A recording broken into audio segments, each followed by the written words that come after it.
एकादशी के दिन बन सके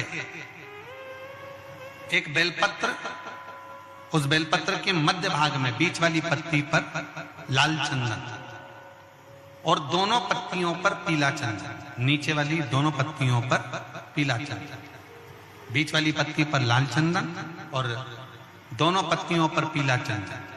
और इसी बेलपत्र के साथ में जो लाल चंदन वाला जो पत्ती है उस पर एक श्वेत पुष्प, सफेद फूल रखकर आप अपनी कामना कर कर, जब आपको जल चढ़ाते चढ़ाते 3 महीना, 4 महीना, 5 महीना, 6 महीना आपके हो जाए और बाबा देवाधिदेव महादेव को जल चढ़ाते चढ़ाते समय बीत जाए, तब बाबा से अपने दिल की बात कहने के लिए लाल चंदन, सफेद पुष्प, पीला चंदन दोनों पत्तियों पर अपने हाथ में लेकर कामना कर कर अशोक सुंदरी वाली जगह पर जब हम उसको समर्पित कर, अशोक सुंदरी वाली जगह पर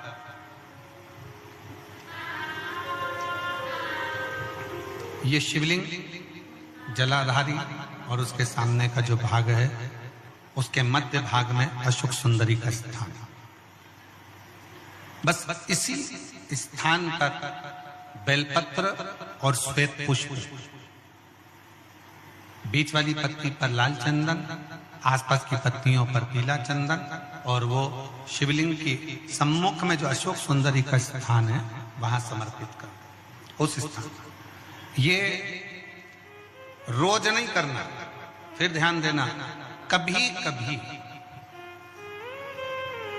4-6 महीने निकल जाएं, 8 महीने निकल जाएं, 3 महीने निकल जाएं, 5 महीने निकल जाएं उस स्थान, और ये हमने एक बार नहीं बताया, इसको पहले भी वर्णन कर सकते। एकादशी के दिन गंगा के जल में मात्र 7 बेलपत्री डालकर जो नंदीश्वर भगवान अर्थात जो शंकर जी के शिवलिंग के सामने नंदी होता है, उस नंदी के चरण पर गंगा का जल चढ़ाकर बेलपत्री शिव पर समर्पित कर देता है, उसके घर में रुपया रुकना चालू हो जाता है। फिर वो गलत जगह पर नहीं जाता, गलत स्थान पर वो धन जाएगा ही नहीं। बेटा अगर व्यसन में पड़ा हुआ है, मदिरा पान में पड़ा हुआ है, मांसाहार में, जुए आदि में जा रहा है, तुम्हें लग रहा है कि मेरा बेटा गलत मार्ग पर जा रहा है, ये मित्र दोस्ती गलत हो रही है, वो सही जगह पर आ जाए तो हो रही है। 30,000 रुपये महीना, 40,000 रुपये महीना कमा कर लेकर भी आ रहा है, कमाई तो आपकी हो रही है। 30-40 हजार रुपये महीना आप कमा रहे हो, 50,000 रुपये महीना, 1 लाख, 2 लाख, 4 लाख रुपए आप कमा भी रहे हो, पर आया और चला गया, उसका क्या करोगे?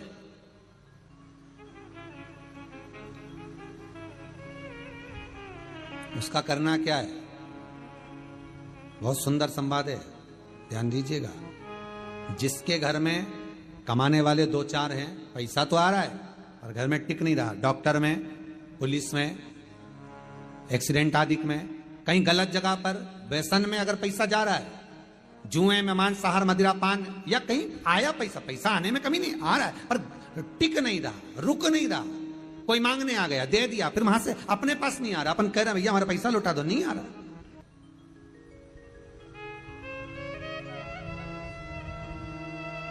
करना है एकादशी।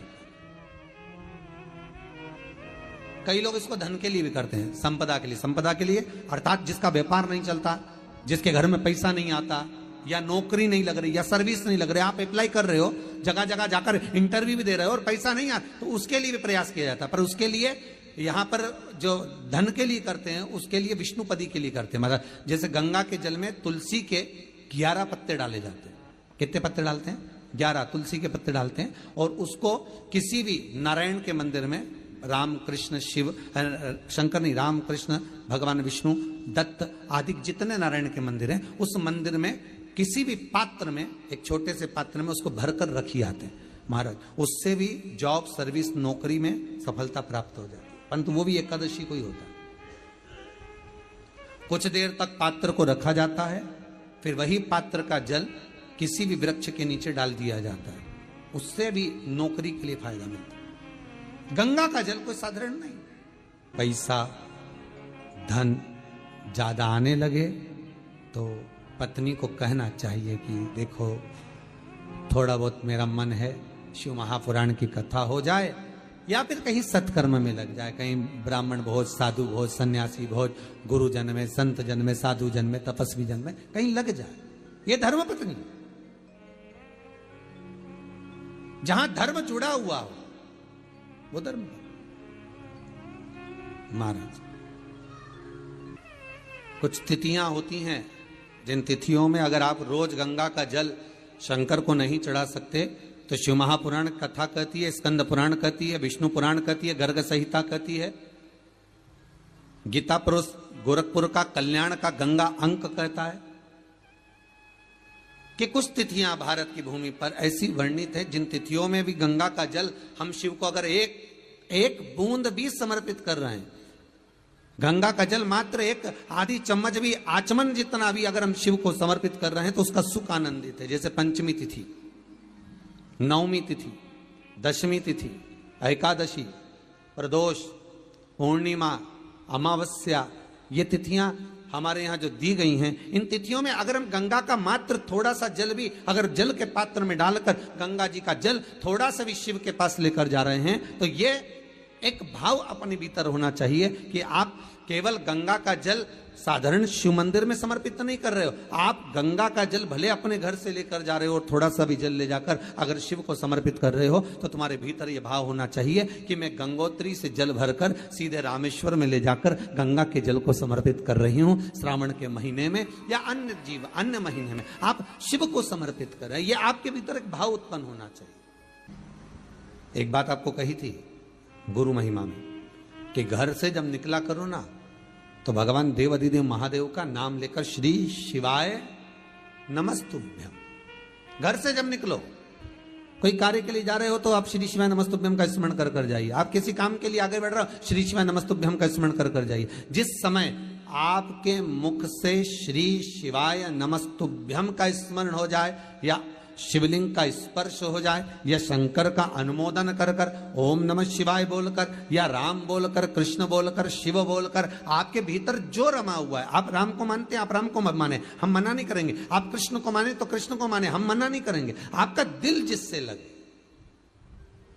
आपका चित्त वृत्ति जिससे लगे, और उस पवित्र भूमि में ना जाने कितने साधक, कितने साधु, कितने तपस्वी, कितने संत, कितने महात्मा, कितने जोगी, कितने सन्यासी, कितने ब्राह्मण जन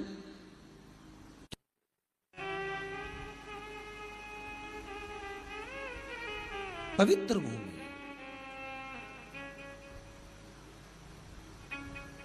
और उस पवित्र भूमि में ना जाने कितने साधक, कितने साधु, कितने तपस्वी, कितने संत, कितने महात्मा, कितने जोगी, कितने सन्यासी, कितने ब्राह्मण जन, कितने विद्वत जन इस भारत की भूमि पर भ्रमण करते रहते हैं, तप साधना करते रहते हैं, उपासना करते रहते हैं, मंत्र जाप स्मरण करते रहते हैं।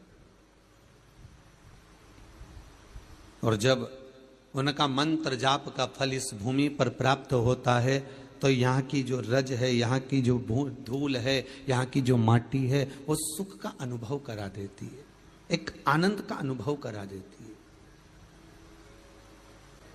श्री भागीरथ बाबा गंगा जी को लेकर आए।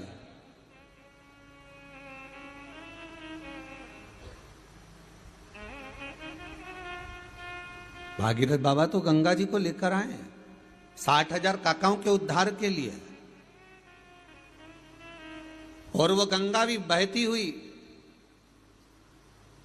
गौमुख से लेकर चलते चलते चलते चलते वो गंगा भी कलकत्ता तक जब पहुंची है, गंगा सागर तक जब पहुंची है,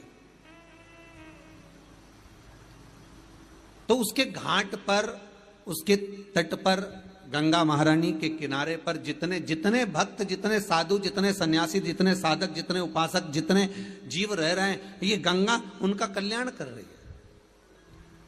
और जो उसकी शरणागति में जा रहा है, गंगा उसका उद्धार कर रही है। गंगा किसको संवारती है?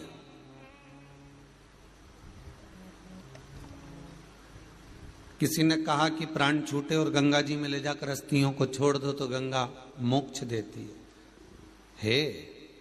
विष्णु पुराण में, गर्ग संहिता में, देवी भागवत में, शिव महापुराण में, स्कंद पुराण में लेख लिखे हैं कि गंगा जी ने शंकर जी से वर मांगा था कि मेरे जल में जब तक जीव की अस्थियां पड़ी रहेंगी तब तक वो जीवात्मा वैकुंठ का भोग भोगेगी।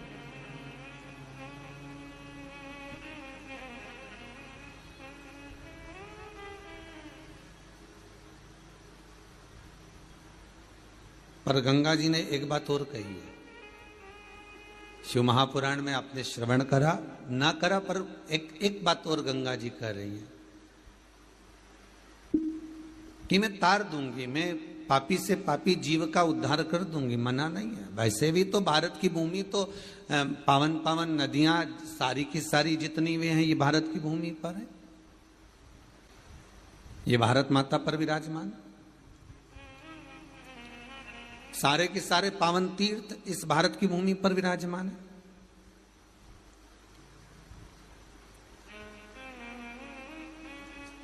पुण्यमय नदियां, पुण्यमय तीर्थ, पुण्यमय तालाब, सरोवर जितने भी हैं ये सब इस भारत की भूमि पर हैं। गंगोत्री में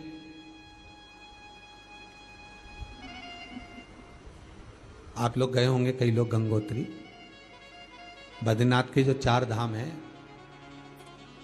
यमुनोत्री, गंगोत्री, केदार और बद्रीनाथ।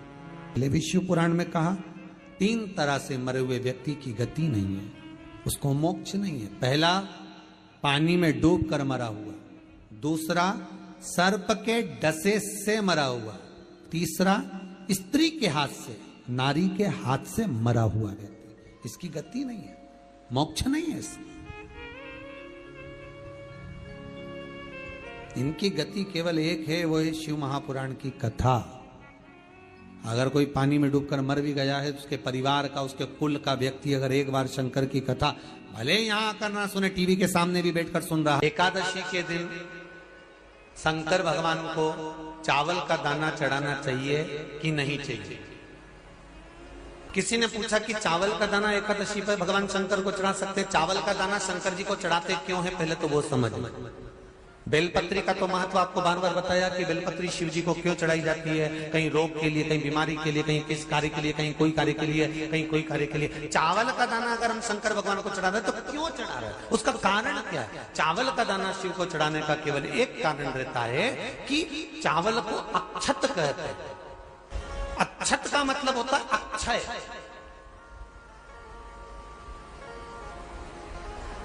अभी हमारे यहां एक तिथि आने वाली है, अक्षय तृतीया। उसका मतलब क्या होता है? अक्षय, जिसका कभी क्षय ना हो। जब हम भगवान शंकर को चावल का दाना चढ़ाते हैं, जैसे बहुत ध्यान दीजिएगा महाराज, बहुत समझने वाली बात है, बहुत ध्यान से। चावल का दाना हमारे मस्तक पर तिलक करने के बाद पंडित जी क्यों लगाते हैं कि भगवान जैसा समय आज चल रहा है, आप पूजन कर रहे हो, पाठ कर रहे हो, दान कर रहे हो, पुण्य कर रहे हो, सत्कर्म कर रहे हो, भजन कर रहे हो, मेरा देव अधिदेव महादेव, मेरा नारायण, मेरा सत्यनारायण भगवान, मेरा राम जी, मेरा विष्णु जी, मेरा भागवत मैया, मेरी रामायण मैया। ब्राह्मण मस्तक पर तिलक लगाने के बाद चावल इसलिए लगाता है कि जैसा समय आज चल रहा है, भगवान तुमको ऐसा ही समय बनाकर रखे और तुम ऐसे ही 4 चांद लगाते रहो, दान पुण्य संकीर्तन करते रहो। इसलिए मस्तक पर चावल का दाना लगाया जाए।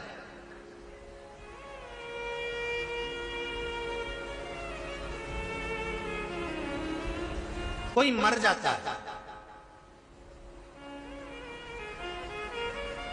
मरने के बाद जब तक पगड़ी नहीं होती तब तक माथे पर तिलक, चावल का दाना लगाया जाता है।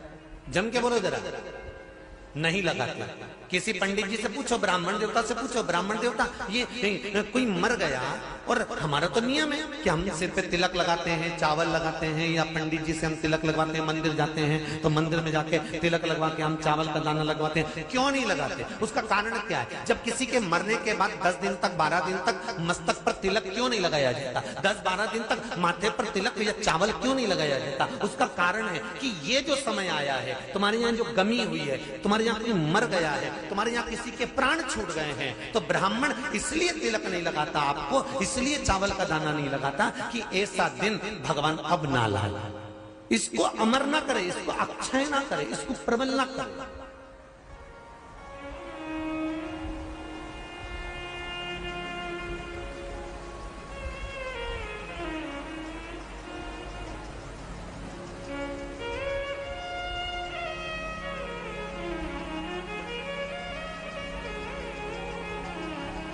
और जब चावल का दाना, तो यहां शिव महापुराण की कथा करी, चावल का दाना हम शिव जी को क्यों चढ़ाते हैं, भगवान को क्यों समर्पित करते हैं, भगवान की पूजन में अक्षत क्यों समर्पित करते हैं, चावल क्यों समर्पित करते हैं, उसका कारण क्या है। तो कहा आज मैंने जब चावल का दाना आपको समर्पित करा है, जिस भाव से, जिस विश्वास से, जिस श्रद्धा से, जिस मन से मैं आपको रिझा रही हूं, हे भोलेनाथ मेरी ये मनोकामना पूर्ण कर, इसको अक्षय कर देना, इसको अमर कर देना, बस इतनी कृपा आप कर।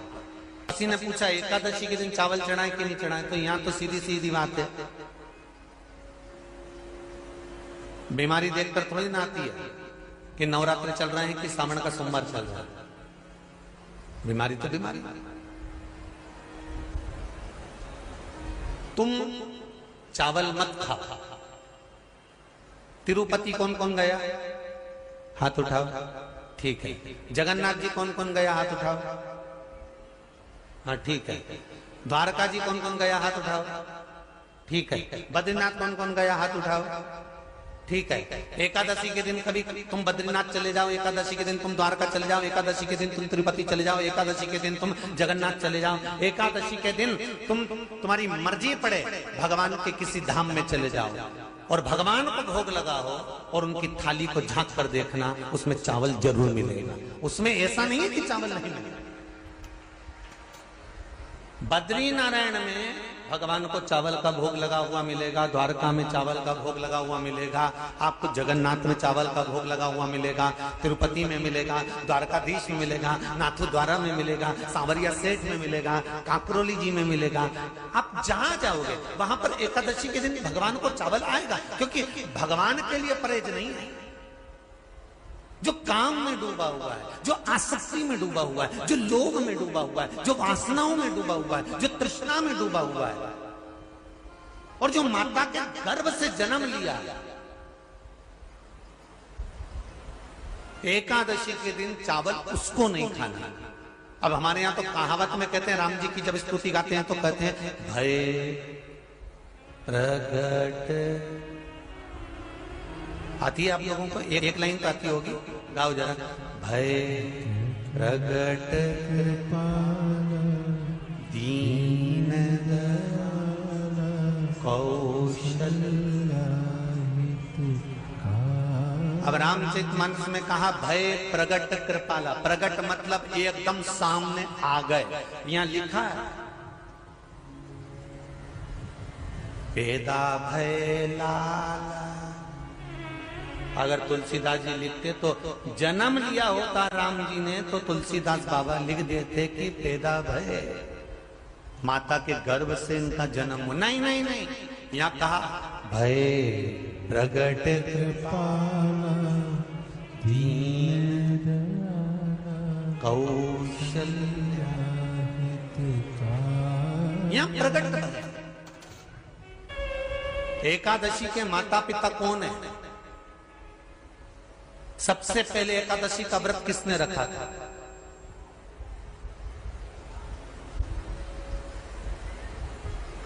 एकादशी का जन्म स्थान कहां है?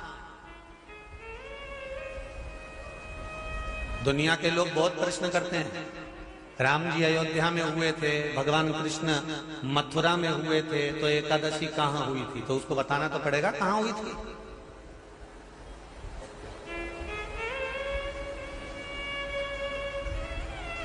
उसमें हमने वर्णन किया कि एकादशी के माता पिता कौन है, एकादशी का व्रत सबसे पहले किसने करा, एकादशी का जन्म कहां हुआ,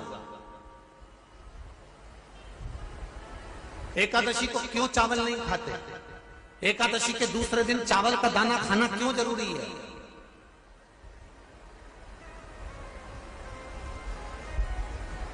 कौन सा तीर्थ है जहां एकादशी को उल्टा लटका दिया? एक एक चीज का वर्णन स्कंद पुराण सब चीजों का वर्णन कर देता है। प्रत्येक तो यहां जो वर्णन आया कि आप मनुष्य जो माता पिता के गर्भ से माता के गर्भ से जन्म लिया हो, संसार में जिसका जन्म हुआ हो और मृत्यु लोक में गर्भ की कैद में रहने के बाद जन्मा हो, उसको एकादशी के दिन चावल नहीं खाना चाहिए। महाराज